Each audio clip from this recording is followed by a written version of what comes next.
Nós vamos estudar sobre isso, sobre o enfraquecimento da identidade pentecostal, o enfraquecimento do pentecostalismo, do movimento pentecostal, mais especificamente dos dons espirituais, da manifestação do Espírito Santo dentro da igreja. Nós temos visto que tem se enfraquecido, sido negligenciado e muitas das vezes até mesmo desacreditado ou deixado de lado completamente. Então, o nosso texto base, ele se encontra em dois livros. Nós vamos ler Atos capítulo 2, do versículo 1 ao versículo 4, e vamos ler em 1 Coríntios capítulo 12, do verso 7 ao verso 11. Atos capítulo 2, do verso 1 ao verso 4, e 1 Coríntios capítulo 12, do verso 7 ao verso 11. Então hoje nós vamos ver sobre o que é o Pentecoste bíblico, biblicamente falando, o que é o Pentecoste, o que é o movimento pentecostal, o que é o Pentecoste. Depois nós vamos ver sobre a identidade pentecostal que a nossa igreja acredita, que nós cremos, que nós acreditamos ser, com base na Bíblia, o que é uma igreja pentecostal. E aí, claro, nós vamos falar da nossa igreja, Assembleia de Deus, tá? E depois nós vamos ver como que nós podemos manter essa chama pentecostal acesa e como que nós podemos rejeitar ou minar esse ataque, essa sutileza de enfraquecer a identidade pentecostal. Vamos ficar de pé para nós lermos a Bíblia, a palavra de Deus. Atos capítulo 2, do verso 1 ao verso 4, depois 1 Coríntios capítulo 12. Então, Atos capítulo 2, do verso 1 ao verso 4 diz: Cumprindo-se o dia de Pentecostes, estavam todos reunidos no mesmo lugar. E de repente veio do céu um som como de um vento veemente e impetuoso, e encheu toda a casa em que estavam assentados. E foram vistas por eles línguas repartidas, como que de fogo, as quais pousaram sobre cada um deles. E todos foram cheios do Espírito Santo e começaram a falar em outras línguas, conforme o Espírito Santo lhes concedia que falassem. Agora vamos para 1 Coríntios, capítulo 12, do verso 7 ao verso 11. 1 Coríntios, capítulo 12, do verso 7 ao verso 11. E diz assim: Mas a manifestação do Espírito é dada a cada um para o que for útil, porque a um, pelo Espírito, é dada a palavra de sabedoria, e a outro, pelo mesmo Espírito, a palavra da ciência, e a outro, pelo mesmo Espírito, a fé, e a outro, pelo mesmo Espírito, os dons de curar, e a outro, a operação de maravilhas, e a outro, a profecia, e a outro, o dom de discernir os Espíritos, e a outro, a variedade de línguas, e a outro, a interpretação das línguas. Mas um só e o mesmo Espírito opera todas essas coisas, repartindo particularmente a cada um como quer. Podem se sentar. Como eu disse, hoje nós vamos falar sobre o enfraquecimento da identidade pentecostal. Antes da gente começar a falar, a gente tem que explicar o que é identidade pentecostal, o que é pentecostalismo, o que é movimento pentecostal. Alguém sabe dizer, ou quer dizer, o que acha, o que pensa sobre esse termo, identidade pentecostal, pentecostalismo, movimento pentecostal? Isso tem a ver com a oração que foi feita na semana de Pentecostes.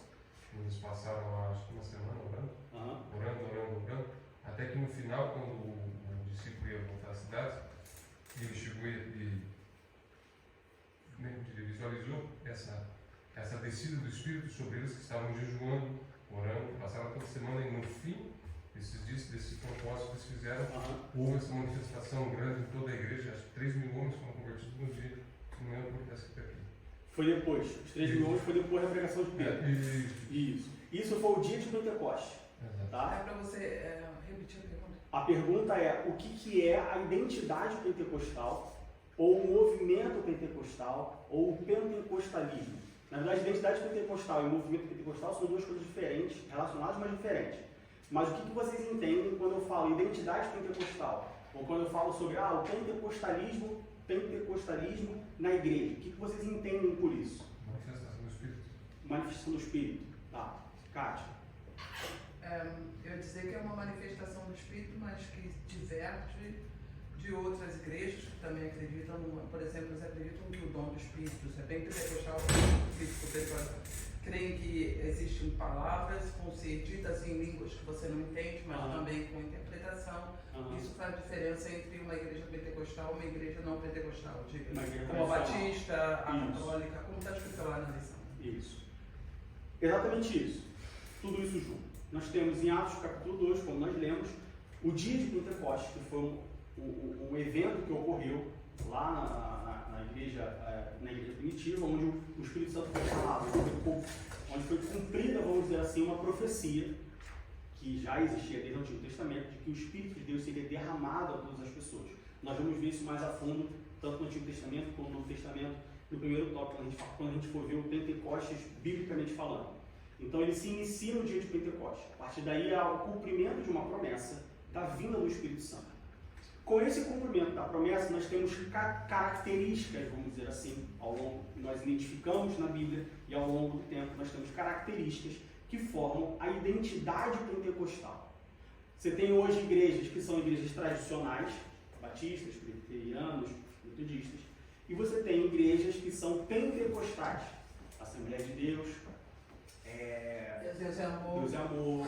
Se bem que Deus é amor, algumas pessoas colocam como neopentecostais, mas vão colocar como separar só tradicional e pentecostal.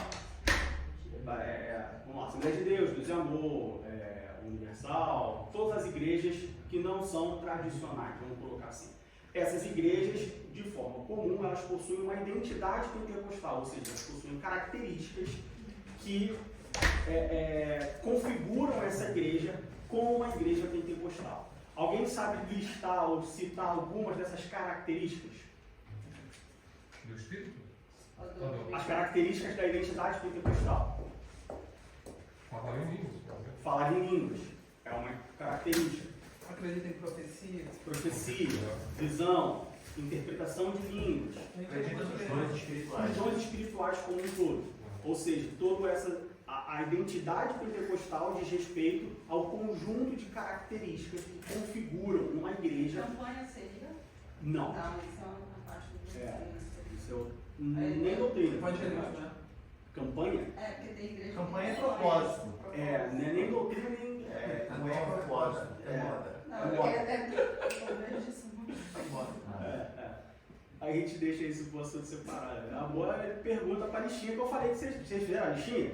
Tá fazendo. Tá fazendo. Vocês ficam vazio aí. Daqui a pouco vai desenrolar. É uma boa pergunta. Mas então, são conjuntos de características que formam a identidade pentecostal. E aí nós identificamos uma igreja pentecostal, nós identificamos um crente pentecostal, nós identificamos com base nessas características. E sobre o movimento pentecostal, alguém sabe dizer o que é? Se não souber, não tem problema, a gente vai falar sobre isso. Sobre o movimento pentecostal, alguém tem uma ideia do que seja? Ou do que foi, na verdade? Não? Tá, então a gente vai falar sobre isso mais na frente. Bom, antes da gente começar a falar sobre o enfraquecimento da identidade pentecostal, a gente primeiro tem que ver na Bíblia o que significa, o que é o movimento, o que é o Pentecostes, o que é a identidade pentecostal que nós acreditamos. Porque a gente aqui está falando sobre o enfraquecimento da identidade pentecostal. Tá, mas enfraquecimento por quê? Quando que ele foi forte? O que significa ser forte ou ser fraco? Será que de fato existe? Porque muitas vezes a gente pode estar afirmando que existe um enfraquecimento da identidade pentecostal, como na verdade a identidade pentecostal nunca existiu, nunca foi formada, é uma coisa que não acontece mais. Então ela não tem como enfraquecer se ela não acontece mais. Então antes da gente continuar falando, a gente começar a falar sobre essa identidade, sobre a atualidade dessa identidade, o porquê que ela está sendo enfraquecida, nós temos que ver o Pentecostes em relação à Bíblia. O que a Bíblia diz sobre o Pentecostes? Bom, como nós falamos sobre o Pentecoste bíblico, e aqui a gente está falando sobre o dia de Pentecostes, sobre a ação do Espírito Santo, como sempre nós temos que dividir entre o Antigo Testamento e o Novo Testamento. E aí a gente vê uma divisão bem clara. No Antigo Testamento nós vemos o Espírito Santo ser prometido. No Novo Testamento nós vemos o Espírito Santo ser derramado. Ou seja, a ação do Espírito Santo na Bíblia, no texto bíblico, no Antigo e no Novo Testamento, são completamente diferentes. Se vocês abrirem a Bíblia de vocês, em Gênesis capítulo 1, versículo 2, nós começamos a ver a ação do Espírito Santo. Poxa, Diego, mas a ação do Espírito Santo em Gênesis, eu achei que a ação do Espírito Santo só começasse em Atos, ou só começasse lá quando Jesus vai se batizar e o Espírito Santo desce sobre ele como forma de pomba. Onde que eu vejo o Espírito Santo em Gênesis? Bom, em Gênesis capítulo 1, versículo 2 diz assim: E a terra era sem forma e vazia, e havia trevas sobre a face do abismo, e o Espírito de Deus se movia sobre a face das águas. Nós já estudamos aqui mais uma vez, e quando nós lemos na Bíblia Espírito de Deus, é o Espírito Santo. Ou quando nós lemos Espírito somente, mas esse Espírito está com E maiúsculo, está se referindo ao Espírito Santo. Então nós vemos que lá no início de tudo, antes da criação do mundo, o Espírito de Deus já se manifestava no mundo. Ok?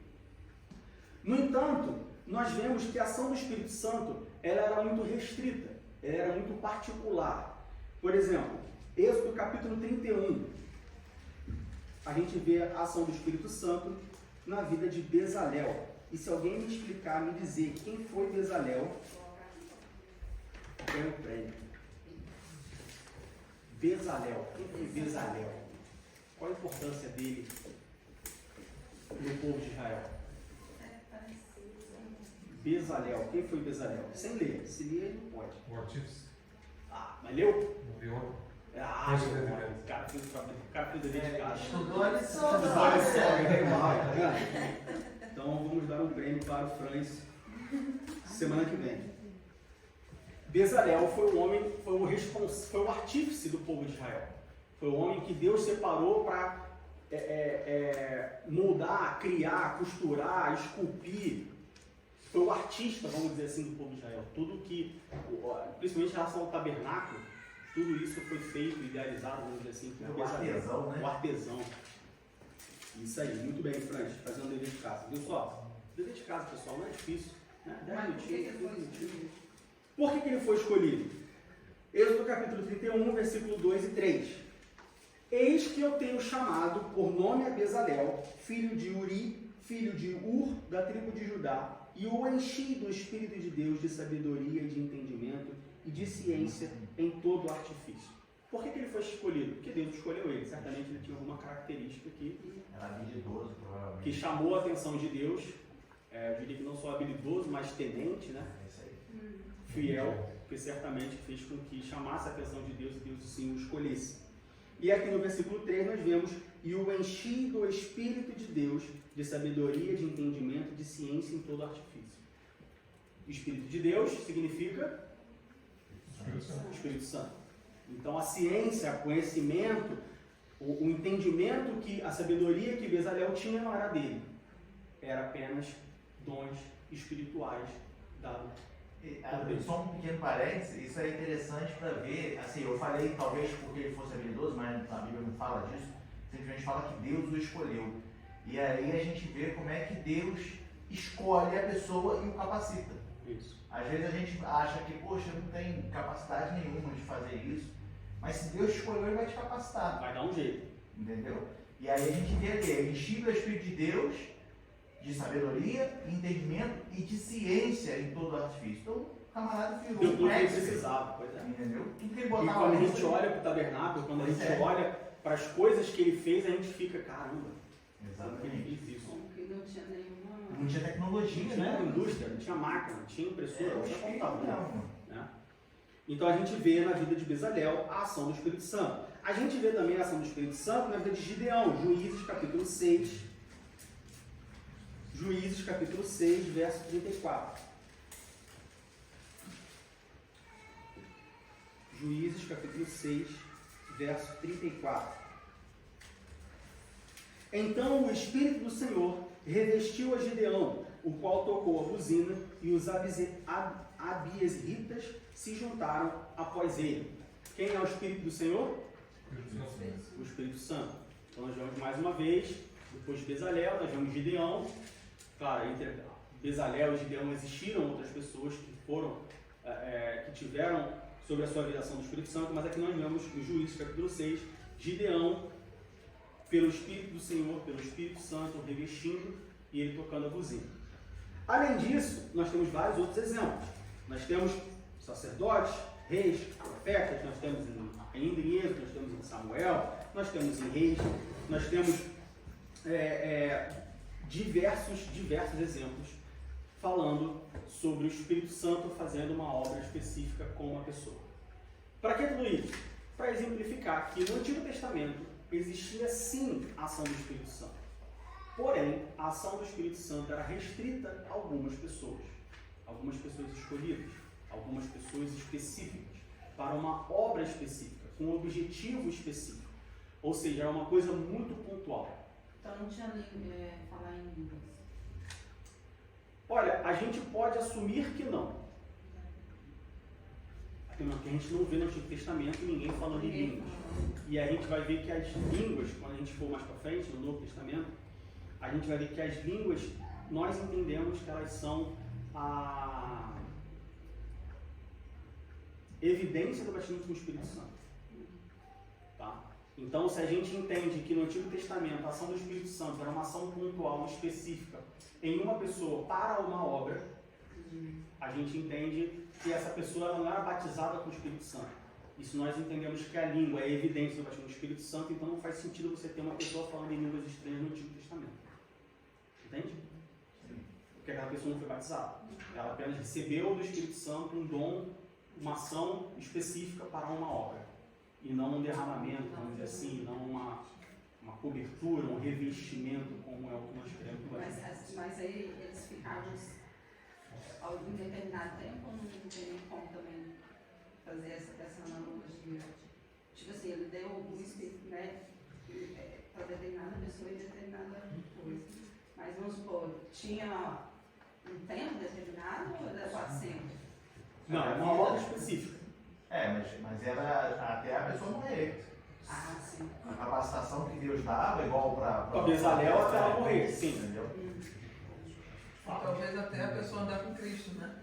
Exatamente. Quando ele pisar na bola, ele perde o dom. Que foi o que aconteceu com Saul. Saul, ele foi ungido rei por Deus. Se eu não me engano, Primeira Reis foi 19, não. O quê? Não, Samuel. É Samuel, né? Samuel, né? Primeiro Samuel 16. Não, isso foi em Davi. 1 Samuel 16 é Davi. Samuel, é 1 Samuel que ele vai lá e unja Saul.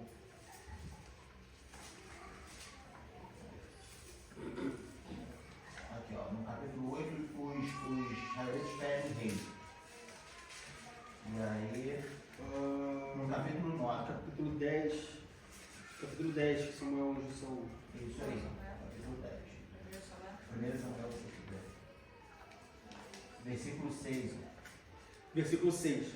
1 Samuel, capítulo 10, versículo 6. E o Espírito do Senhor se apoderará de ti, e profetizarás com eles, e te mudarás em outro nome. No entanto, quando nós lemos a história de Saul, nós continuamos lendo a história de Saul, nós vemos que Saul ele se desvia completamente, a ponto de Davi ser convocado para tocar a harpa para acalmar expulsar os espíritos ruins que se apoderavam de Saul. Então a gente vê que no Antigo Testamento existia sim a ação do Espírito Santo, mas de uma forma bem específica, bem peculiar para uma pessoa. Ah, mas por que para A e não para B? Por que para C e não para D? Porque assim era o propósito. Não tem uma explicação. É claro que andar com Deus certamente era um dos critérios de avaliação, vamos dizer assim. Mas a gente não pode identificar um propósito, e sim identificar uma característica na pessoa específica, mas sim um propósito de Deus para algumas pessoas em ação específica, tá bom? Mas em Ezequiel capítulo 36,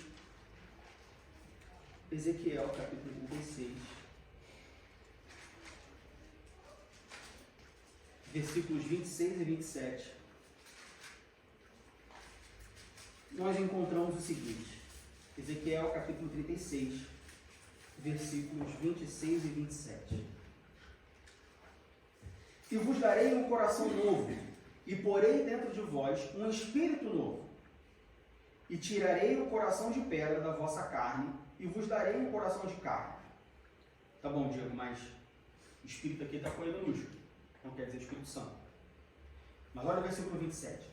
E porei dentro de vós o meu espírito, e farei que andeis nos meus estatutos, e guardeis os meus juízos, e os observeis. Quem que falou meu espírito? Não foi Ezequiel, foi o próprio Deus. E quando Deus fala, porei dentro de vós o meu espírito, é o Espírito de Deus. E quem é o Espírito de Deus? O Espírito Santo. Ainda no Antigo Testamento, em Jeremias capítulo 31, Jeremias capítulo 31, do verso 31 ao verso 34.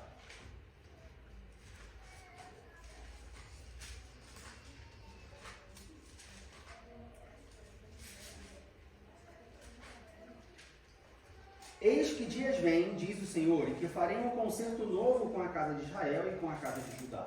Não conforme o concerto que fiz com seus pais, no dia em que os tomei pela mão para os tirar da terra do Egito, porquanto eles invalidaram o meu concerto, apesar de eu o haver desposado, diz o Senhor.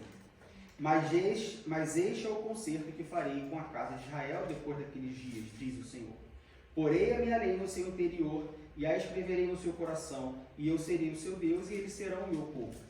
E não ensinará alguém mais a seu próximo, nem alguém a seu irmão, dizendo, conhecei ao Senhor, porque todos me conhecerão, desde o menor deles até o maior, diz o Senhor, porque perdoarei a sua maldade, e nunca mais me lembrarei dos seus pecados. Então, no Antigo Testamento, nós temos nós vemos o Espírito Santo agindo, de novo, de forma peculiar, de forma específica, de uma obra específica, uma pessoa específica, e nós vemos o Espírito Santo sendo prometido. Deus, ele promete o derramamento do Espírito Santo no futuro vindouro. Tá? Claro, o futuro só pode ser vindouro. Mas ele promete o derramamento do seu Espírito no futuro. Agora, o Novo Testamento. Mais um versículo no Antigo Testamento, Joel capítulo 2, versículo 28. Isso é importante. Isso é o top. Joel capítulo 2, versículo 28. E há de ser que depois derramarei o meu Espírito, com E maiúsculo, Espírito Santo, sobre toda a carne. E vossos filhos e vossas filhas profetizarão. Os vossos velhos terão sonhos. Os vossos jovens terão visões. Então, nós vemos que no Antigo Testamento o Espírito Santo ele é prometido. E no Novo Testamento? No Novo Testamento o Espírito Santo é derramado. Atos capítulo 2, verso 1 ao 4. Nós lemos como texto base da lição. Nós vamos ler novamente. Atos capítulo 2. Do verso 1 ao verso 4. Cumprindo-se o dia de Pentecostes, estavam todos reunidos no mesmo lugar. E de repente, veio do céu um som, como de um vento veemente e impetuoso, e encheu toda a casa em que estavam assentados. E foram vistas por eles línguas repartidas, como que de fogo, as quais pousaram sobre cada um deles. E todos foram cheios do Espírito Santo e começaram a falar em outras línguas, conforme o Espírito Santo lhes concedia que falasse. Então nós vemos que a profecia de Joel, ela se cumpre em Atos capítulo 2. Entendi, Diego. Obrigado pela explicação. Nós vemos no Antigo Testamento o Espírito Santo sendo prometido. Nós vemos no Novo Testamento, em Atos, o Espírito Santo sendo derramado. Ou seja, a profecia foi cumprida. E isso basta. Isso basta? Pergunto para vocês. No sentido de ver a ação do Espírito? No sentido de continuidade da ação do Espírito. Sim. Porque muita gente entende que, bom, a profecia foi feita, a promessa foi feita, a promessa foi cumprida. E acabou. Não tem mais. Acha que não? Acho que tem mais coisa. Sim ou não? Desculpa, eu acho que se revelou naquele dia, mas continua ainda em cada um de nós, né? À medida que somos abertos ao Espírito Santo e ao Pentecostes. Abra sua Bíblia em Isaías capítulo 53. Isaías capítulo 53.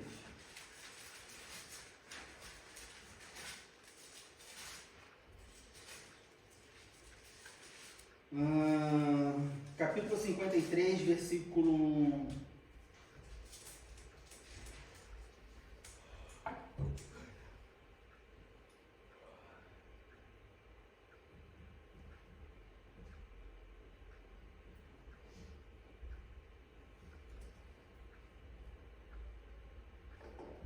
Capítulo 53, vamos ler o versículo 7. Versículos 6 e 7. Todos nós andamos desgarrados como ovelhas, cada um se desviara pelo seu caminho, mas o Senhor fez cair sobre ele a iniquidade de nós todos. Quem é ele aqui? Alguém sabe? Jesus. Ele foi oprimido, mas não abria a boca, como um cordeiro foi levado ao matadouro, e como a ovelha muda perante os seus tosqueadores, ele não abriu a boca. Enfim, o capítulo 53 fala sobre a promessa do Messias. Isaías fala sobre o Messias e Isaías é o profeta messiânico, você vai encontrar no Antigo Testamento várias referências e apontamentos para o Messias. O meu ponto é, Diego, eu entendo que o Espírito Santo ele foi prometido no Antigo Testamento, ele foi cumprido em Atos capítulo 2, e cumpriu e acabou, cumpriu ali. Tá, mas se você crê nisso, então por que você crê na sua salvação por meio do sacrifício de Jesus Cristo? Porque Jesus Cristo também foi prometido no Antigo Testamento, e Jesus Cristo também foi cumprido no Novo Testamento, mas foi cumprido e acabou. Então quem veio depois de Jesus não pode crer no sacrifício dele lá atrás e ser salvo. Qual é a diferença dos dois?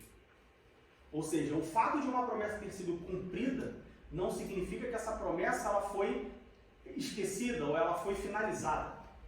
O cumprimento de uma promessa pode ser apenas o início de algo novo, baseado ou relativo naquela promessa que foi cumprida. O que eu quero dizer? O cumprimento da descida do Espírito, do derramamento do Espírito Santo em Atos capítulo 2 não foi o fim da promessa, e sim o início de uma nova era baseado no cumprimento daquela promessa. Fala, Fred. Em Apocalipse ele fala lá no qual capítulo, que no final dos dias, quando a avaliação da igreja, ele vai retirar o Espírito do mundo. Pois é. Então ele está aí. Digamos assim. Certo? E não tem porquê eu crer que ele está aqui, mas não posso usar. Ele está aqui, mas eu não posso me aproveitar. Uma coisa que você disse é muito interessante isso, muito assim, magnífico, porque você usou o termo tipo assim, não quer dizer que foi cumprido que já se acabou. Porque às vezes o cumprimento é para o início de algo grande. E a gente pode pegar como exemplo como é que eu vou falar? Quando Jesus veio à Terra e começou a anunciar o Evangelho do Reino, né? E aí o que acontece? Ele começou a apresentar o Reino de Deus, anunciar o Evangelho. E aí quando ele foi morto na cruz, ele falou, Pai, está consumado. Ali a gente pode entender assim, Pai, está consumado, está pronto. A minha missão na Terra foi pronta, mas daqui para frente agora vai expandir. Né? Então o Espírito é a mesma coisa, ele foi cumprido, ele veio no dia de Pentecostes, foi derramado sobre toda a carne, está cumprida a promessa, agora daqui para frente é só crescer. Isso aí, né? Exatamente. Então é o mesmo sentido. E a prova disso é o Apocalipse, que fala que o Espírito será retirado. E não faz sentido, então quer dizer que o Espírito está aqui. Começou a levar em Atos, ele está aqui, mas eu não posso usar porque ele é só para algumas pessoas, então por que ele veio? Isso é só para algumas pessoas. Por que ele veio? Se era só lá há 2000 anos atrás. Está fazendo o que aqui então? Está passeando aqui na Terra? Não tem outro lugar para ele passear no universo ou ele veio passear na Terra? Então nós vemos, nós cremos no Antigo Testamento de novo. Isso é uma doutrina dos pentecostais. Se você conversar com um batista, se você conversar com um presbiteriano, se você conversar com um metodista, ele não crê dessa forma. E aí, se você perguntar assim, Diego, mas ele está certo ou está errado? Olha, é uma escolha que ele faz. O exemplo que eu sempre dou em relação ao batismo do Espírito Santo o batismo com o Espírito Santo é uma ferramenta. Precisamos construir um prédio de 15 andares. Você pode construir um prédio de 15 andares com uma enxada, uma pá. E você pode construir um prédio de 15 andares com ferramentas, com maquinário. Maquinário pesado, com pessoas. Capacitação. Um prédio de 15 andares vai ser muito mais fácil, muito mais rápido construído se você tiver as ferramentas próprias para isso. Se você tiver ferramentas dedicadas para isso. O que não significa que você não pode construir um prédio de 15 andares sozinho com uma enxada, uma espátula, enfim, seja lá qual for o material básico que você construiu alguma coisa. Você pode. Vai demorar muito mais tempo, vai ser muito mais difícil, vai ser muito mais complexo. Eu comparo o Espírito Santo, a ação do Espírito Santo, o poder do Espírito Santo, o revestimento de poder pelo Espírito Santo, da mesma forma. Com o Espírito Santo, fica muito mais fácil. Tá? Então, o batista está salvo, não é salvo. O tradicional ele é salvo, ele não é salvo, como que fica? Pessoal, isso não é uma doutrina de salvação. É apenas uma capacitação para fazer alguma obra. Se você consegue fazer a obra sem, amém, glória a Deus, desde que você faça a obra. Se você prefere fazer a obra com, amém também, glória a Deus. Talvez você faça a obra melhor ou mais rápido. Mas não é algo que vai colocar alguém numa condição de salvação ou não. Não é decisivo. Até porque eu acho que é interessante a gente esclarecer, porque assim, minha mãe, meu falecido avô, eles eram da Batista, né? Minha mãe depois que veio para a Assembleia e tudo, mas eles eram Batista. Só que a Batista que meu avô, da Batista que meu avô era, é muito diferente dessa Batista de hoje, entende? Mas aí o que eu quero deixar assim claro é o seguinte, que não é que falando dos batistas que eu tenho referência na Batista. O Batista, ele não é que ele não acredita no Espírito Santo, né? Porque é o Espírito que convence. A ação do Espírito Santo na nossa vida, igual já foi pregado aqui num desses domingos, que é o Espírito que guia, é o Espírito que te conduz, é o Espírito que te ensina, que te revela. Só que eles não acreditam, como o Diego deixou aqui claro, o professor Diego deixou claro, que eles não acreditam nos dons espirituais, nessa capacitação, nesse revestimento de poder. Porque, de uma certa forma, sem o Espírito Santo, a pessoa não acreditar no Espírito Santo de forma alguma, ele não pode ser salvo. Sim. Aí é a blasfêmia contra o Espírito Santo. Entendeu? Que é o único pecado sem perdão. Exatamente, entendeu? Então, eles acreditam no Espírito Santo, mas como aí a ação do Espírito Santo na vida do crente, como convencimento, como ensinamento, como guia, esse é para a salvação, porque ele vai te conduzir à salvação. Mas a capacitação de poder, igual você deixou bem claro, a capacitação, revestimento dos dons espirituais não é para a salvação. Então eles apoiam isso, eles falam, não, isso aí é lorota, isso aí não acontece mais hoje. Aí eles encerram lá atrás em Atos dos Apóstolos. Exatamente. Fala, Kátia.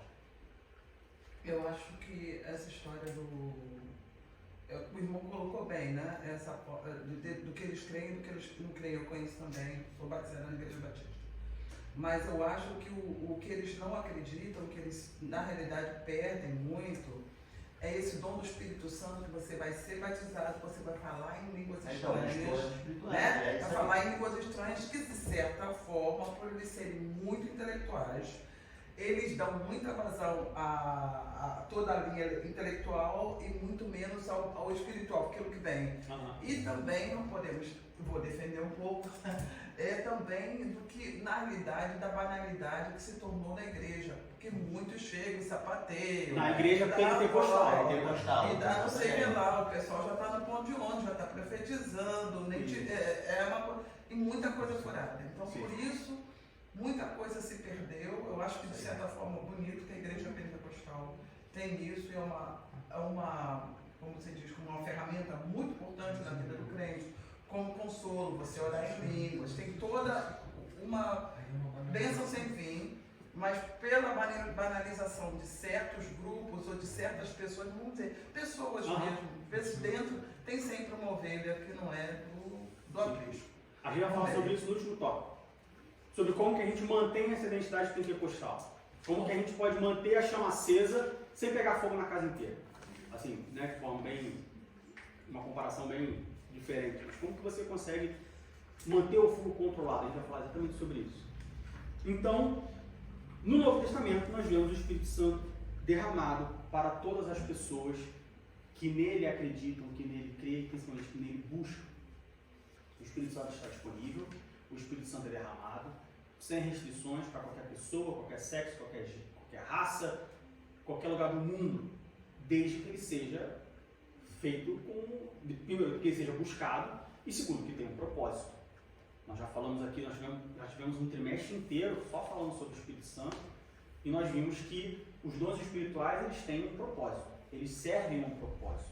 Não é para eu botar na minha carteirinha de membro que eu sou batizado com o Espírito Santo e eu chegar e falar assim, olha só, a igreja está cheia, por favor, levanta para eu sentar porque eu sou batizado com o Espírito Santo. Você não é.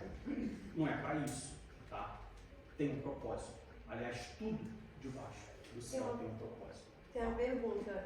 Eu vi um vídeo esses dias Foi até no Instagram. Não sei da onde apareceu o vídeo, mas, né, enfim, era um culto e crianças foram batizadas com o Espírito Santo. Aí a pergunta né, o Espírito Santo assim, dá a capacitação também para as crianças, né? Ou, assim, essa é a dúvida, entendeu? Porque assim, a criança, acho que as crianças vão ter uns 10 anos, foram 3 crianças. De 10 a 12 anos, assim, mais ou menos, né? E elas estavam orando, estavam lá, não sei, era um culto, e estava todo mundo orando e tudo mais, e no final das contas as crianças, estava escrito, crianças sendo batizadas com o Espírito Santo.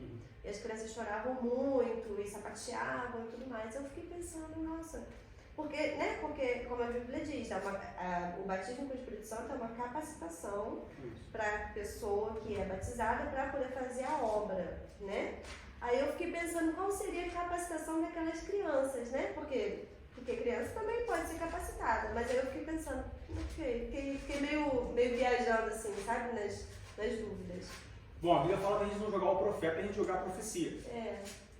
Se você vê um grupo de crianças de 10 a 12 anos sendo batizadas com o Espírito Santo, a minha primeira pergunta seria, qual o propósito? Então, foi o que eu perguntei. E a minha segunda observação bom, vamos ver o que vai ser feito. No Brasil é muito comum, pelo menos na igreja que eu vim, nós temos a festa dos adolescentes, a festa do conjunto não sei o quê, a festa da igreja. O fogo pega, todo mundo é batizado com o Espírito Santo. Mas no culto, isso no domingo. Mas na terça-feira no curso de doutrina está vazio. Bom, então tem alguma coisa errada. Só movimento. Mas no próximo batismo, as pessoas que foram batizadas não se batizaram. Foram batizadas no Espírito Santo, não se batizaram nas águas. Bom, então tem alguma coisa errada. Tem que ter, isso que eu ia perguntar. São coisas diferentes, são Para coisas ter o diferentes. Espírito Santo. Não existe ordem, mas são coisas diferentes. Não, mas eu acho que é o compromisso, né? Que você vai... O batismo é um compromisso, é o seu testemunho público de fé. O batismo do Espírito Santo, nas águas, né? batismo nas águas. O batismo do Espírito Santo é uma capacitação espiritual. São coisas diferentes. E respondendo a Fran, tanto o profeta Joel, como a gente leu, e depois o apóstolo Pedro, no discurso dele, logo após a descida do Espírito Santo, lá no capítulo 2, versículo 17, ele repete as palavras do profeta Joel. E aí ele diz assim, no Atos 2, 17, e nos últimos dias acontecerá, diz Deus, que do meu Espírito derramarei sobre toda a carne. Aí ele fala, os vossos filhos e as vossas filhas profetizarão, e os vossos jovens terão visões, e os vossos velhos sonharão sonhos. Então, assim, meu irmão, é um testemunho que a gente tem, meu irmão, ele tinha 12 anos quando foi batizado com o Espírito Santo. E ele profetizava para pastor em cima do púlpito, entendeu? Às vezes o culto estava acontecendo e no final do culto, meu irmão era tomado pelo Espírito Santo, começava a falar em mistério, ia lá e profetizava para ele, e às vezes a vida do cidadão estava toda errada ali em cima. E Deus regalava tudo para ele ali, sendo uma criança de 12 anos, e num culto onde só tinha adulto, entendeu? E aí entra a outra parte que você disse, não julga o profeta, Julga a profecia. a profecia. Então Deus usa quem ele quer, na hora que ele quer, da forma que ele quer. O importante é a gente saber que tudo tem um propósito. Que nem tem o hino lá do batismo no ônibus. Legal, vai batizar no ônibus, não sei o que. Legal, bacana. Isso pode acontecer na vida real? Não sei, qual é o propósito disso? Qual é o propósito de alguém ser batizado no ônibus e parar um ônibus inteiro com 45 pessoas para ser batizado no Espírito Santo? Tem algum propósito? Se tiver um propósito, amém. Se não tiver se o propósito for como que é? Vista, né? Ser visto. Tipo assim, fazer chacota, virar chacota, então o propósito não é espiritual, Mas é uma coisa errada. Eu perguntaria quem é exaltado nesse momento, é a Deus ou ao homem? Aí que está a Qual é o propósito? O propósito. Exato. Eu, por exemplo, Exatamente. porque, desculpa, Satanás também faz coisas semelhantes. Se faz. Você vai eu não gosto, graças a Deus eu nunca vivi isso. Mas a gente sabe que é igual. Rapaz, o negócio fica quente lá, o pessoal rola lá, canta não sei o quê. Por isso que a gente tem que olhar eu não conheço a profecia. Julgar a profecia. A gente tem que ver o que acontece depois. Eu creio que o batismo com o Espírito Santo, como você disse, pode acontecer dentro do ônibus, não nesse contexto do hino lá, que isso ali foi uma alegoria. Mas eu creio sim que pode, desde que é o que você está falando, que tenha um propósito, porque se for Deus, for a propósito de Deus isso acontecer, é porque ele tem algo com mais alguém ali e o nome dele vai ser glorificado. Exatamente. Entendeu? Então sim, eu creio. Fala, Exatamente isso que o Igor falou, de fato. E cada caso é um caso. Às vezes o cara está sendo batizado ali justamente porque aquela pessoa está desviada e a pessoa vai lembrar do Espírito, que a gente não tem a visão, que não tem o conhecimento, e Deus conhece tudo, vê tudo de cima, ele consegue ter uma visão do contexto geral. A gente não vai, não, o maluco tá pulando ali, tipo, alguém vai dar uma porrada na cabeça dele, porque ele fica quieto, eu quero dormir, que eu tô indo trabalhar. Mas o propósito é muito maior que isso. E aí vai de encontro, no meu modo de vida, meu entendimento, um outro dom espiritual que é o discernimento de espírito. Quando a gente está vendo alguma coisa acontecendo desse tipo, a gente é um dom espiritual, você saber se aquilo é de Deus ou não é de Deus. Mas eu acho que quando a coisa de Deus, a coisa é forte, o pessoal nota. Você sente. O cara vai com autoridade. É diferente. Ele vai com autoridade. Agora, se a pessoa é pra graça, que tem aquela coisa do Brasil, né? A menina começa a sacudir, fala em língua, recebe da macumba, recebe o espírito, aquela coisa do eu, né? Quando é de verdade, a gente sabe. Fala, Elisângela. Esses dias a gente estava vendo um vídeo e teve uma mulher na igreja, tinha um trabalho do Círculo de Oração Brasil, e a mulher começou a falar em mistério. E ela falando, e todo mundo glorificando a Deus e tal. Chegou uma outra e disse assim, repreendeu ela, que não era. Aquilo não era de Deus que ela estava falando. Ela conseguiu interpretar. Porque tem o dom da interpretação também na igreja, né? Sim. E ela conseguiu interpretar, ela disse, não, é tudo mentira que ela está falando, isso é coisa do diabo. E vocês, está jogando uma opção na igreja e vocês têm que prestar atenção muito. É isso aí. O que é o Espírito Santo, o que é do Espírito Santo verdadeiro e o que não é. Exatamente. Né? E aquela mulher repreendeu ela, senão ela está falando isso. Traduziu, ela teve o dom e ela traduziu. Aí é que vem o dom espiritual, né? De discernimento e interpretação. Eu já ouvi o meu próprio avô, uma vez a gente estava no culto, e aí o culto, movimento estava uma maravilha, e aí depois do culto a gente foi para a casa dele, e aí comentando sobre o culto e tal, porque o pastor falou em língua estranha, ele falou em hebraico. Só que ninguém na igreja entendia hebraico. Olha só. Falava hebraico. Não. O cara falou palavras aleatórias em hebraico. E para a igreja aquilo era uma língua estranha. Não deixa de ser estranho. Não deixa de ser estranho. Mas não era ação do Espírito Não Santo. é espiritual. Nossa. Exatamente. Mas Peraí, Elisângela primeiro, depois você e depois a Cátia. Eu tinha uma amiga quando a gente ia nova na igreja, né? Então a gente sempre estava na igreja, né? E ela falava muito no Espírito Santo, né? E ela falava em mistério, mas o presbítero lá, ele interpretava. Ela falava e ele interpretava para a igreja. Que é a forma correta Sim, de ela ter falava e ele manifestação em interpretava línguas para a igreja. no culto. Porque ela... No meio do culto, se alguém levanta e começa a falar em mistério, o correto é você parar e deixar a pessoa falar. Sim. A não ser que a palavra de Deus esteja sendo pregada. Parava a igreja. Porque Deus é o meio. Se Deus está falando através da pregação, ele não vai começar a falar por outra pessoa. Causar confusão. Causar uma confusão. Deus não é Deus de confusão. Mas o culto está rolando. Alguém está cantando, orando e recolhendo oferta, enfim. Não é a pregação. Alguém começou a falar em línguas, a pessoa levanta, ou fica sentada e fala em línguas e todo mundo escuta. Quando essa pessoa deixar de falar em línguas, tem que ter uma interpretação. Seja da própria pessoa ou seja de outra pessoa. Se não tiver interpretação, não foi do Espírito. Mas se a pessoa falou em línguas, ela pode falar em línguas e ela falar com Deus para edificação própria. Então o que falou alto? Porque se é para a minha própria edificação, eu não preciso falar alto, porque Deus ele ouve no meu coração. Não preciso falar alto para falar. Aí entra o controle próprio, o domínio próprio. Fala que o sujeito o Espírito está sujeito ao profeta. Então não é porque quando o Espírito Santo me toma, pode ser eu fico descontrolado, não consigo me controlar. Não, então não é o Espírito Santo de Deus, então é o Espírito de outra pessoa. O Espírito do profeta é sujeito ao profeta. É sujeito ao profeta. A Letícia primeiro, fala. Uma pergunta, na verdade são duas.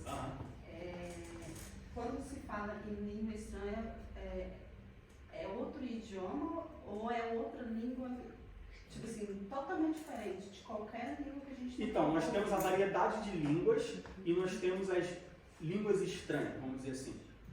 A gente poderia ter variedade de línguas como se fosse outro idioma. Existe o dom espiritual de variedade de línguas. Tá? Eu já ouvi o testemunho de um homem que foi chamado para ser missionário no Japão. E ele falou assim, mas eu não falo japonês. E o cara aprendeu japonês num tempo recorde. E ele foi para o Japão, ele pregava no Japão e as pessoas perguntavam se ele era japonês.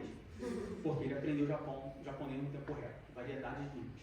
Quando a gente fala sobre línguas estranhas, a gente crê que sejam línguas celestiais, línguas específicas e espirituais, que não há uma tradução, a não ser por interpretação. Entende? Do Espírito. Do Espírito. E outra coisa, tem tipo assim, tipo música. Língua cantada. Cânticos espirituais. Tem? Então, eu nunca ouvi, mas a minha avó sempre falou. E meus pais também já ouvi. Eu nunca ouvi, tá? Mas eu já ouvi testemunhos de pessoas que eu confio, como eu falei, meus pais, minha avó, de ter visto cânticos espirituais, né? Existe. E da mesma forma que eu vi, isso a gente via muito isso, porque fazia muita vigília lá de onde eu venho. E tem muitas igrejas lá na minha cidade que fazem vigília, mas muitas dentro do nosso contexto, tem muitas das meninices e tudo, e tem aquela igreja que do nosso campo lá, não é porque era do nosso campo, mas que fazia um culto sério, uma vigília séria.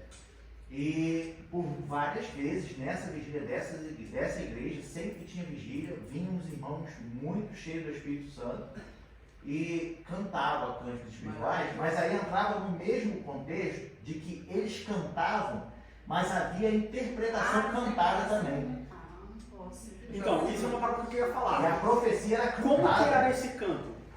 Ele era falado em mistério, como se fala em mistério normal, só que cantando. Mas com ritmo, né? Com ritmo. O que acontece? Exatamente. Às vezes a gente assim, e eu tinha essa ideia quando minha avó falava os cânticos espiritual, eu tinha essa ideia na minha cabeça. Eu entendi o cântico espiritual com bateria, teclado, violão, tipo, uma música. Não. Só que salmos são músicas. Isso aí. Salmos são cânticos, né? Tanto que no livro de Salmos é cânticos não sei o que, cânticos não sei o que lá.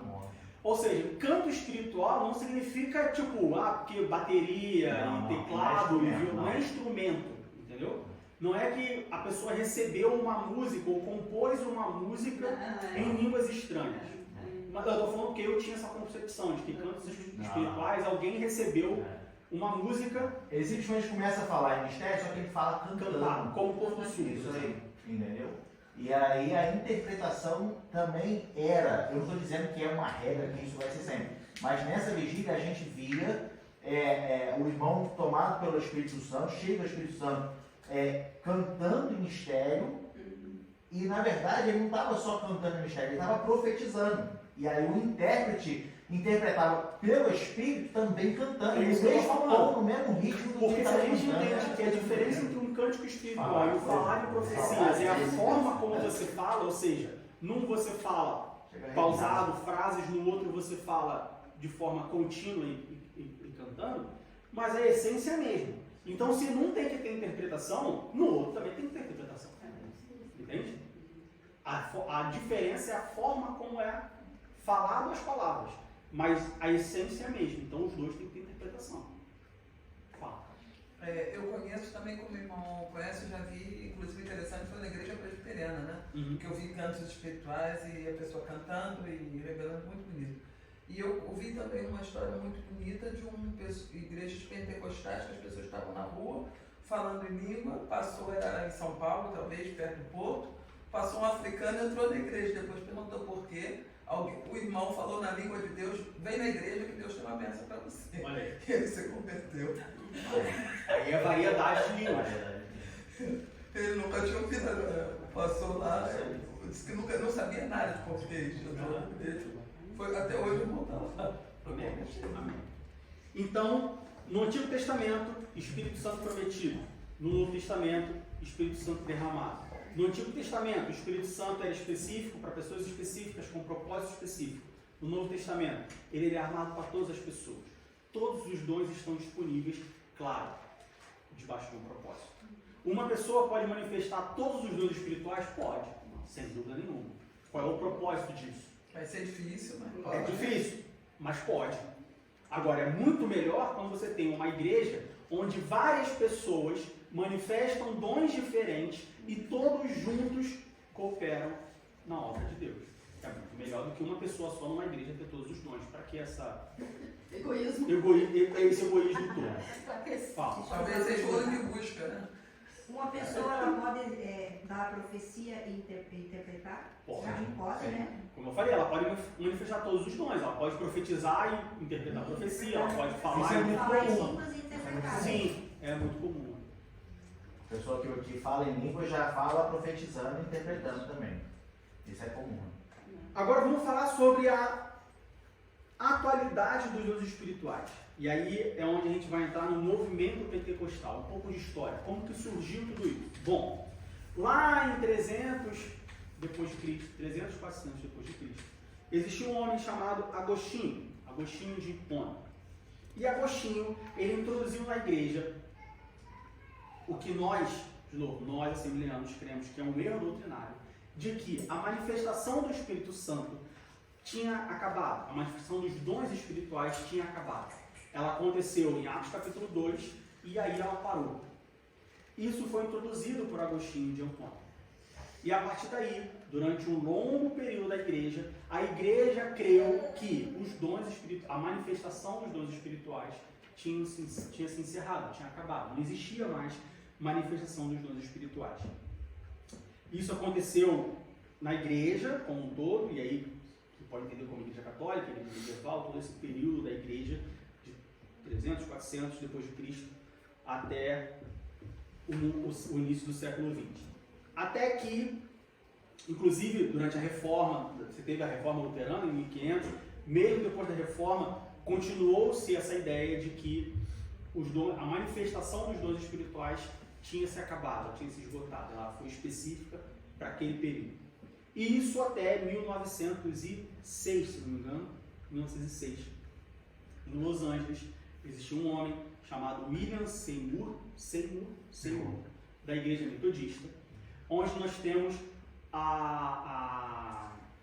o início do movimento pentecostal. Não foi só esse homem foi apenas considerado líder. A ideia da aula não é falar sobre o movimento pentecostal de 1906. Se você tiver curiosidade, leia sobre isso. Eu acho muito bom, acho muito importante, apesar de não ser uma coisa doutrinária, mas é sempre bom nós sabermos de onde nós viemos, por que nós cremos, os princípios que nós temos, de onde veio isso, de onde começou, por que começou. Homens e mulheres de diversas igrejas, nesse época não tinha Assembleia de Deus, a Assembleia de Deus foi fundada em 1911, 5 anos depois. Então não tem nada a ver com a Assembleia de Deus ou pentecostalismo. O William Seymour, que é considerado o líder do movimento pentecostal, ele é da Igreja Metodista, e na Rua Azusa, em 1906, teve-se um derramamento do Espírito Santo. Homens e mulheres buscaram, nós tivemos uma manifestação, vamos dizer assim,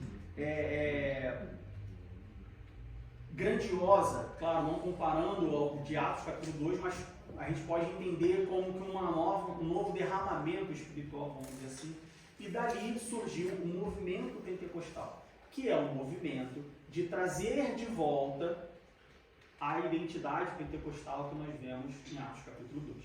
Está claro o que é a identidade pentecostal, o que é pentecostalismo, o que é o movimento pentecostal? Está claro? João, está claro? Alguma dúvida? Não? Mas eu falei, está claro, você fez assim. Identidade pentecostal é um conjunto de características que atesta uma pessoa, ou um grupo de pessoas, ou uma igreja como pentecostal. Ou seja, identidade pentecostal da Assembleia de Deus, manifestação dos dons espirituais, falar em língua, profecia, interpretação e tudo mais. Né? Pentecostalismo é a doutrina que fala sobre os dons espirituais, sobre a manifestação dos dons espirituais, que começou lá em Atos capítulo 2. Movimento pentecostal é um movimento, é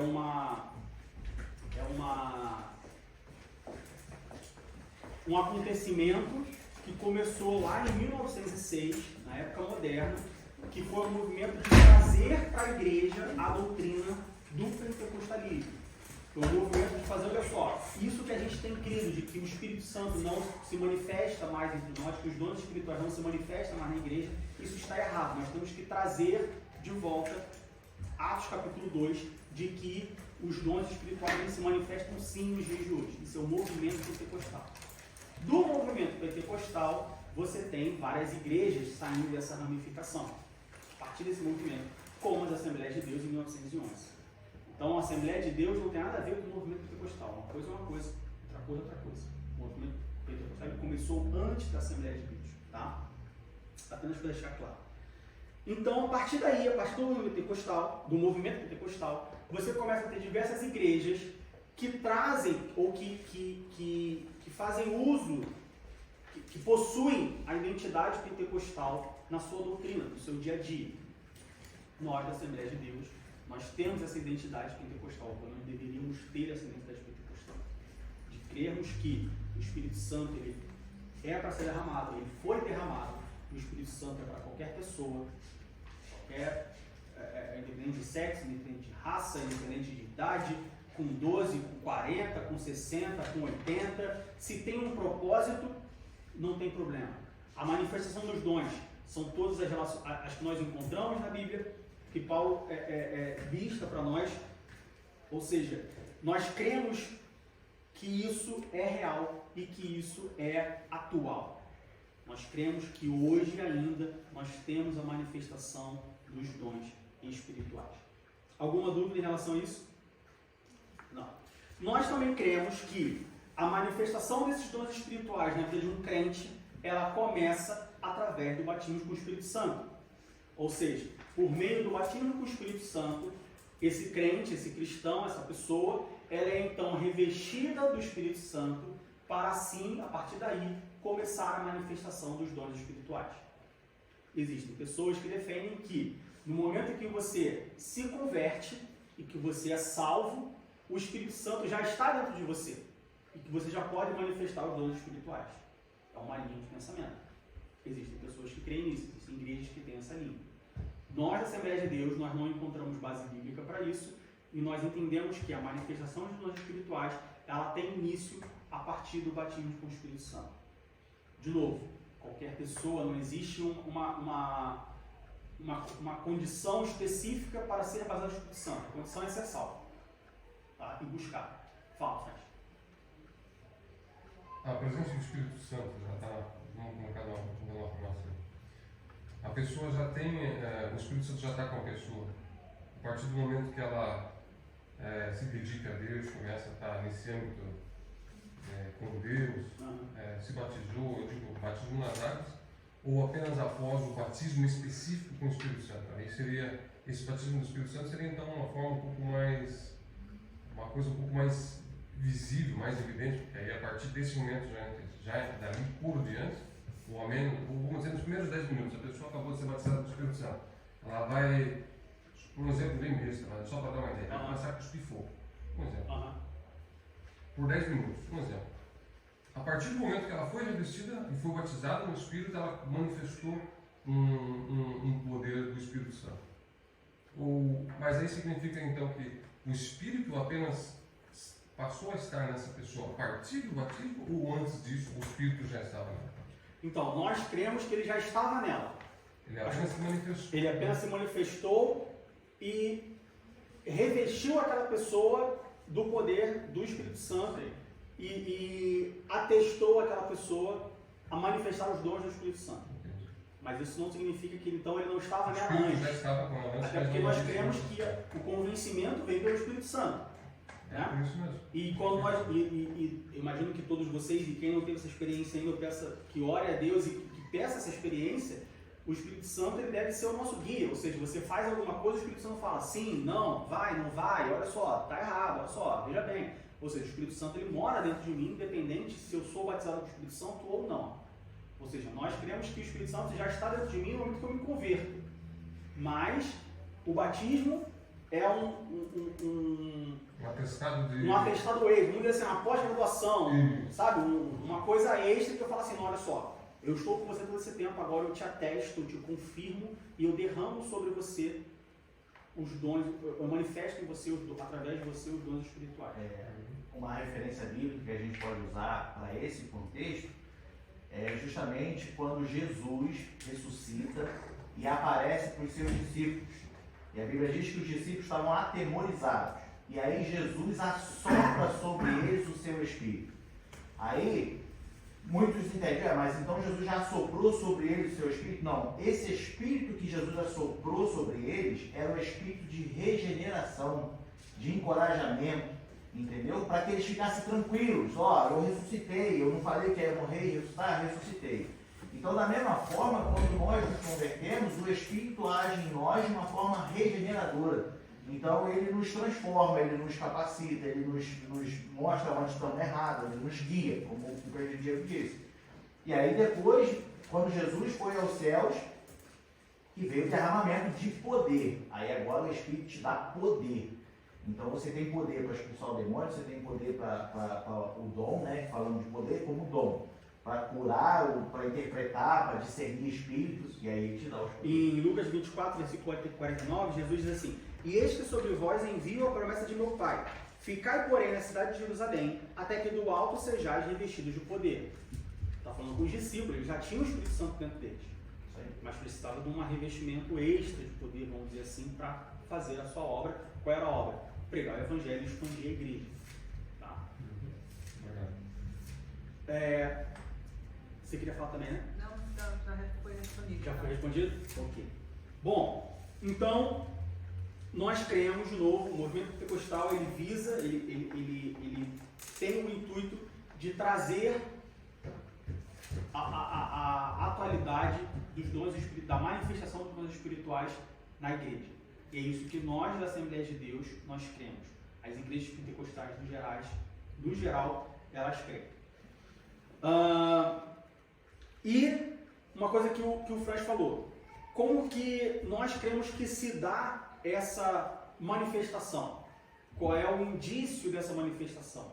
Como que nós podemos humanamente atestar essa manifestação? Nós, da Assembleia de Deus, nós cremos que o batismo, a evidência do batismo com o Espírito Santo é o falar em línguas estranhas. Ou seja, nós entendemos que no momento que uma pessoa é batizada com o Espírito Santo, como que nós sabemos que essa pessoa foi batizada? Ou como que nós podemos atestar que essa pessoa foi batizada? Não só nós atestarmos, mas a pessoa mesmo atestar ou comprovar que ela foi batizada do Espírito Santo, através do falar em línguas estranhas. Nós entendemos que o falar em línguas estranhas é como se fosse assim o dom padrão, o dom primário que toda pessoa... Primeiro degrau, toda pessoa batizada do Espírito Santo, ela fala em línguas estranhas, tá? Porque nós cremos que o falar em línguas estranhas é o atestado, a comprovação do batismo com o Espírito Santo. E isso é uma coisa que tem que ser quebrada. Muitas pessoas têm ensinado, muitas igrejas têm acreditado, têm ensinado, têm pregado, têm ensinado que a língua, o falar em línguas estranhas não é uma evidência do batismo do Espírito Santo. Ou seja, uma pessoa pode ser batizada e não falar línguas, que não tem uma relação entre um e outro, o que é um perigo. Porque nós vemos na Bíblia, Atos capítulo 2, versículo 4, Atos capítulo 2, versículo 4. E todos foram cheios do Espírito Santo e começaram a falar em outras línguas conforme o Espírito Santo lhes concedia que falassem. Ou seja, nós vemos um ato contínuo, não tem nem vírgula. Não tem ponto e vírgula, não tem nada, é um ato contínuo. Foram cheios do Espírito Santo e começaram a falar. Então esse é um dos versículos que nós usamos como base bíblica para entender que o falar em línguas estranhas é a evidência do batismo com o Espírito Santo. Tá bom? Alguma dúvida sobre isso? Não? 1 Coríntios capítulo... A Lid. A Lid tem que falar. Ah, desculpa. Fala. É que eu ia falar. Eu perguntei, abaixei a cabeça, aí não tinha nada. Por exemplo, você falou sobre o batismo do Espírito Santo, que as pessoas só falam em línguas depois que é batizado. Por exemplo, quem nunca foi... É só uma pergunta, né? Por exemplo, eu já vi uma pessoa que nunca tinha sido batizada, Batizado com o Espírito Santo ou batizado em água? Batizado em águas, não era evangélica, falar em línguas. E aí, é uma pergunta. E aí, a minha dúvida é, por que ela falava em línguas sendo que ela não era batizada? E muito menos evangélica. Tá, primeira coisa. Ser batizado em... Não existe uma pré-condição para você ser batizado... Bom, existe uma pré-condição para você ser batizado no Espírito Santo, claro. Você buscar e ter um propósito. Mas eu quero dizer que o batismo em águas não é a pré-condição para o batismo do Espírito Santo. Tá? Eu, por exemplo, uma ordem, né? Uma sequência. Eu, por exemplo, fui batizado no Espírito Santo primeiro, depois fui batizado em águas. Mas não é porque eu fui, é porque não existe essa pré-condição. Tá? Então o primeiro ponto é esse, isso não é uma pré-condição. No entanto, você tem uma pessoa que não é convertida falar em línguas. E aí a gente está atrelando falar em línguas ao batismo com o Espírito Santo. Uma pessoa não convertida, não salva, ser batizado no Espírito Santo é uma incoerência. Não faz sentido. Eu daria duas explicações. Primeiro, ou não eram línguas estranhas. Ela foi interpretada, essa língua? Não, mas a pessoa que estava ouvindo ela falar disse que ela estava falando em línguas estranhas. E aí ela até ficou assim, mas eu não sei por que ela está falando em línguas estranhas, porque teve uma época eu estava junto com uma moça que hoje não é mais da nossa igreja, e aí ela falou assim, Lid, vamos orar, porque... porque tipo, tá falando por quê? Né? Você começa a falar alguma língua, eu falo, tá falando japonês, mas por que tá falando japonês? Porque eu acho que é japonês ou pode ser coreano. É igual o hebraico lá. É igual o hebraico. Então assim, primeiro ponto a língua era de fato uma língua estranha espiritual? Sim. Era, mas era por quê? Era porque a pessoa que ouviu falou assim, não, é porque ela está querendo dizer isso, isso e isso, ou falou, porque eu já ouvi isso daí e eu acho que é.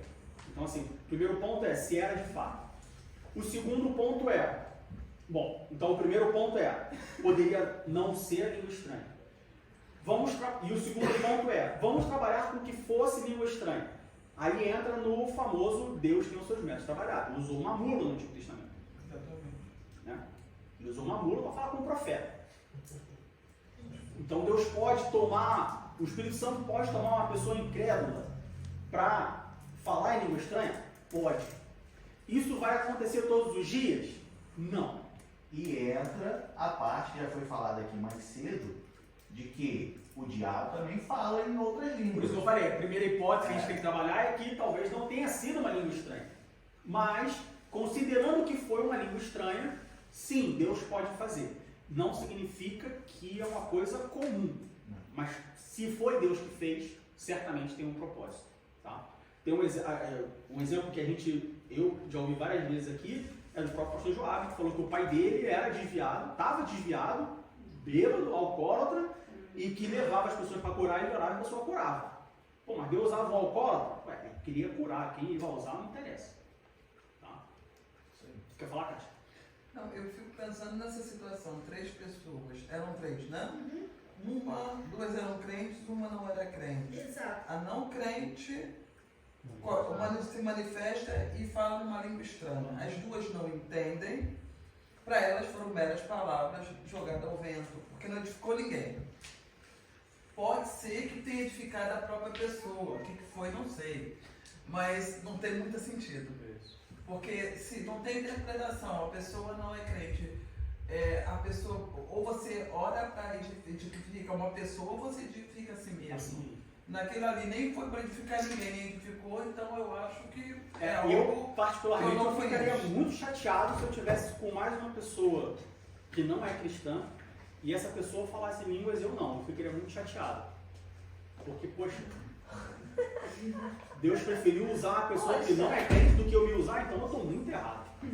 Então eu tenho que realmente, botar a cabeça no pó, dobrar o meu joelho, rever os meus pecados, rever a minha vida, porque se Deus usou o não crente, preferiu usar o não crente do que eu usar... Mas nem tudo que reluz é ouro.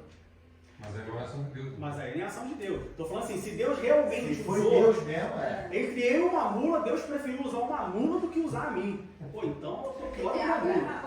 Então eu tenho que me consertar e muito. É isso aí. Então, nós cremos na evidência do batismo, no falar em línguas estranhas com evidência do batismo do Espírito Santo. Ah, Diego, mas tem igreja que acredita que não é, porque é muito fácil, você só enrola a língua ali, tu fala um labarabalá e é língua do Espírito Santo, e aí ninguém entende, ninguém traduz, ninguém interpreta, mas também não tem impediação, e fica aquele disse-me-disse, fica aquele é ou não é, e fica aquela coisa toda. Bom, Tiago capítulo 1, versículo 6 ao 8, diz assim: peça, porém com fé, não duvidando, porque o que duvida é semelhante à onda do mar, que é levada pelo vento e lançada de uma para outra parte. Não pense tal homem que receberá do Senhor alguma coisa. O homem de coração dobre é inconstante em todos os seus caminhos. O que eu quero dizer com isso? A gente vê extremos. A gente vê pessoas onde creem que o falar em línguas estranhas, não importa qual, o que, como, quando, onde, durante, enfim, é a evidência do Espírito Santo. E nós vemos pessoas que desacreditam totalmente dessa manifestação, dessa evidência. Nós vemos extremos. Quando, na verdade, o que deveria acontecer, nós vemos extremos divergentes. Quando, na verdade, o que deveria acontecer eram extremos convergentes. Bom, eu creio no falar em línguas como evidência do Espírito Santo. Mas como que deve ser esse falar em línguas? Deve ser pulando, rodando, plantando bananeira?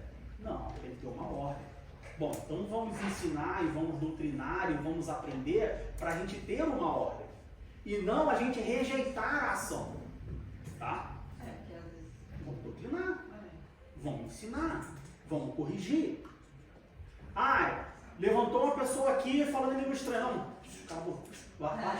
Não sei o quê. Aí chama o final do culto e fala, não, só você não pode falar isso, não sei o quê.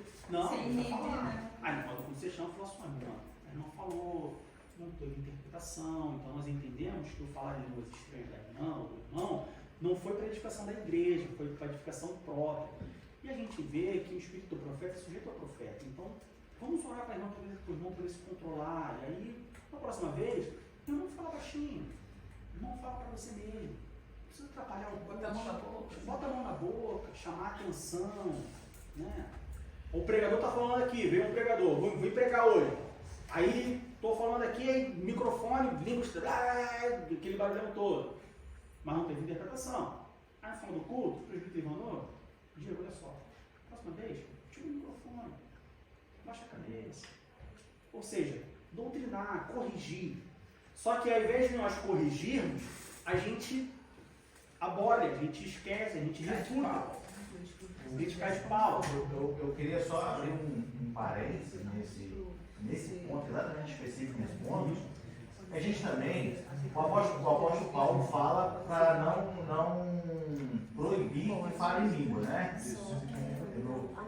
No capítulo 12 e no capítulo 13. Só que aí o que acontece? O que eu penso também é o seguinte: nós temos que tomar cuidado pelo fato de a igreja não ficar aquele silêncio parecendo que não tem ninguém dentro da igreja. Porque senão fica um culto morto, um culto triste. Tu olha para a cara da pessoa, a pessoa está dormindo. A pessoa está assim, sonolenta aqui, ó. Então, eu penso que é interessante que a gente entenda o seguinte: a ordem e a decência no culto, tá? E o culto ser frio porque eu não posso glorificar. Então, isso é interessante a gente deixar isso claro. Tá entendendo? Uma coisa não tem nada a ver com a outra. Não, porque eu particularmente, tá? Eu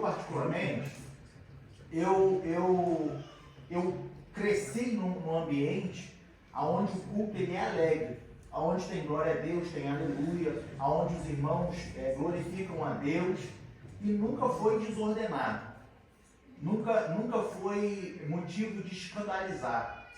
Um não crente entrava na igreja e não se sentia escandalizado, mas ele se sentia num ambiente alegre, entende?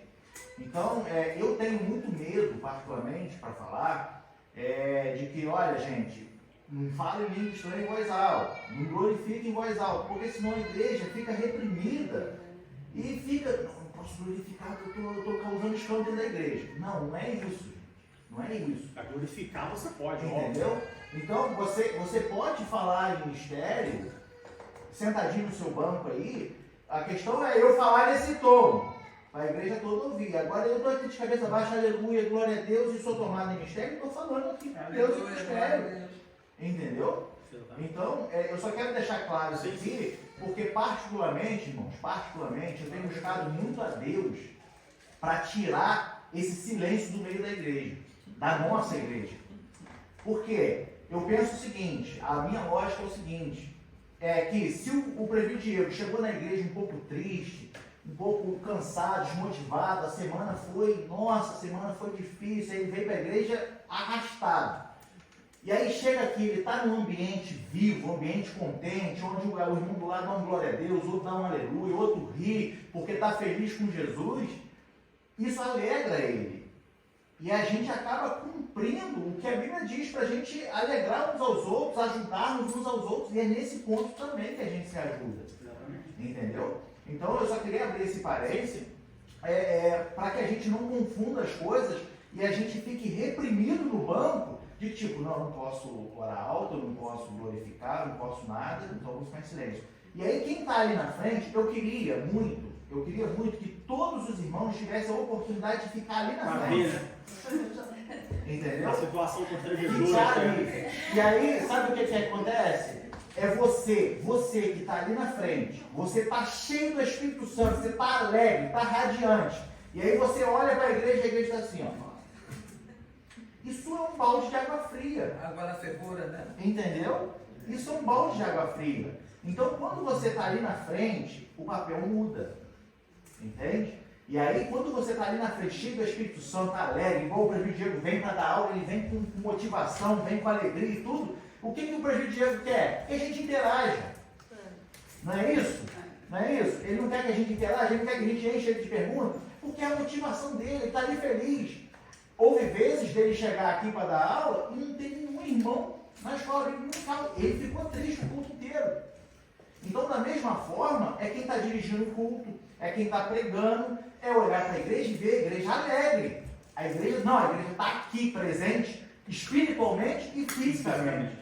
Entendeu? Então, é o mesmo conceito. Então, eu só queria, desculpa interromper assim, abrir esse parênteses para que a igreja entenda o que é ordem e decência, entendeu? É a gente ser organizado espiritualmente, biblicamente, mas também não ser reprimido, aquela igreja morta que, pelo amor de Deus, a gente chega ali na frente, a gente chega todo feliz, todo contente, e a igreja está assim. Amém, igreja? Amém. Não, vamos alegrar, vamos ficar contentes. Eu comparo muito, eu gosto de comer, eu gosto de churrasco, eu comparo muito com churrasco.